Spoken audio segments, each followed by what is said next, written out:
ಇದು 3 ಎಕರೆ ಜಾಗ. ಡಾಂಬರ್ ರೋಡಿಂದ 2ನೇ ಪಾಯಿಂಟು. ಚೆನ್ನಾಗಿದೆ, ಒಳ್ಳೆ ಜಾಗ ಮಾತ್ರ. ಫಸ್ಟ್ ಕ್ಲಾಸ್ ಸಿಗೋದು, ಒಂದೇ ಮಟ್ಟವಾಗಿದೆ. ಶಿಸ್ತಾಗಿ ಮಾತ್ರ ಒಂದು ಫ್ಯಾಕ್ಟ್ರಿ ಮಾಡೋಕ್ಕಾಗಲಿ, ವ್ಯವಸಾಯ ಮಾಡೋಕ್ಕಾಗಲಿ ಎಲ್ಲ ಥರಕ್ಕೂ ಶಿಸ್ತಾಗಿದೆ ಜಾಗ ಮಾತ್ರ. 3 ಎಕರೆ ಜಾಗ ಫೈನಿಗಿದೆ. ಇದು ಚಾಮರಾಜನಗರ ಒಂದು 12 ಕಿಲೋಮೀಟ್ರು. ಚಾಮರಾಜನಗರ 12 ಕಿಲೋಮೀಟ್ರು. ಬೆಂಗಳೂರು ಒಂದು 180 ಕಿಲೋಮೀಟ್ರು. ಬೆಂಗಳೂರು 180 ಕಿಲೋಮೀಟ್ರು.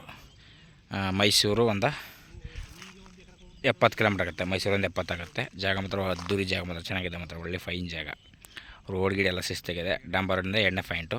ಇವರು ಎಕರೆಗೆ 28 ಲಕ್ಷ ಹೇಳ್ತಾರೆ. ಒಂದು ಎಕರೆಗೆ 28 ಲಕ್ಷ ಹೇಳ್ತಾರೆ. ಒಂಚೂರು ನೆಗೆಸಬಲ್ ಆಗುತ್ತೆ. ರಸ್ತೆಗೆ ಸೇರೋದು ತೋರಿಸ್ತೀನಿ ನೋಡಿ. ಆ ಕಲ್ಲೇ ಡಾಂಬರ್ ರೋಡ್ ಪಾಯಿಂಟು. ಇದು ರಸ್ತೆ ಅಲ್ಲಿಂದ ಇಲ್ಲಿಗೆ. ಎಕರೆಗೆ 28 ಹೇಳ್ತಾರೆ. ಒಂಚೂರು ನೆಗೆಸಬಲ್ ಆಗುತ್ತೆ, ಜಾಸ್ತಿ ಏನಿಲ್ಲ. 3 ಎಕರೆ ಜಾಗ, ಒಳ್ಳೆ ಫೈನ್ ಜಾಗ, ಚೆನ್ನಾಗಿದೆ ಜಾಗ ಮಾತ್ರ.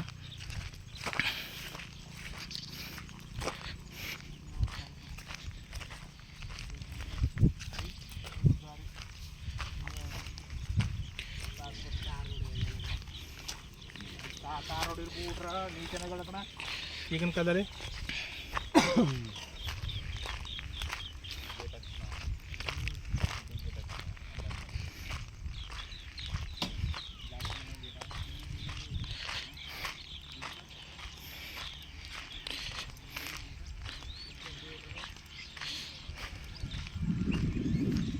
ಅದೇ ಡಂಬರ್ ರಸ್ತೆ, 2ನೇ ಪಾಯಿಂಟು. ಚೆನ್ನಾಗಿದೆ ನೋಡಿ. ಇದು ಸೇಲ್ ಆಗಿದೆ. ಇದು ಕೆಳಗಲ್ದು, ಮೇಲ್ಗಡೆ ಸೇಲ್ ಆಗಿದೆ, ಕೆಳಗಡೆದಿದೆ. 3 ಎಕರೆ ಜಾಗ, ಒಳ್ಳೆ ಜಾಗ ನೋಡಿ ಸರ್. ಇಷ್ಟ ಆದರೆ ಕಾಲ್ ಮಾಡಿ, ಶೇರ್ ಮಾಡಿ. Okay sir, thank you. ಡಾಂಬರ್ ರೋಡೆಲ್ಲ ತೋರಿಸ್ತೀನಿ.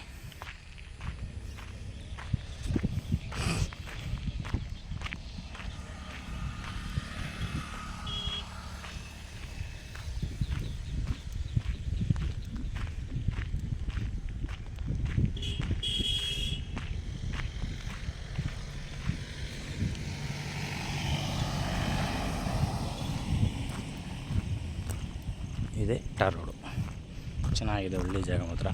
ಹೈವೇಯಿಂದ ಗುಂಡ್ಲುಪೇಟೆ ಚಾಮರಾಜನಗರ ಹೈವೇಯಿಂದ ಬರೀ 1.25 ಕಿಲೋಮೀಟ್ರ್ ಜಾಗಕ್ಕೆ, 1.25 ಕಿಲೋಮೀಟ್ರ್ ಜಾಗ ನೋಡಿ ಸರ್. ಇಷ್ಟ ಆದರೆ ಕಾಲ್ ಮಾಡಿ, ಶೇರ್ ಮಾಡಿ. Okay sir, thank you.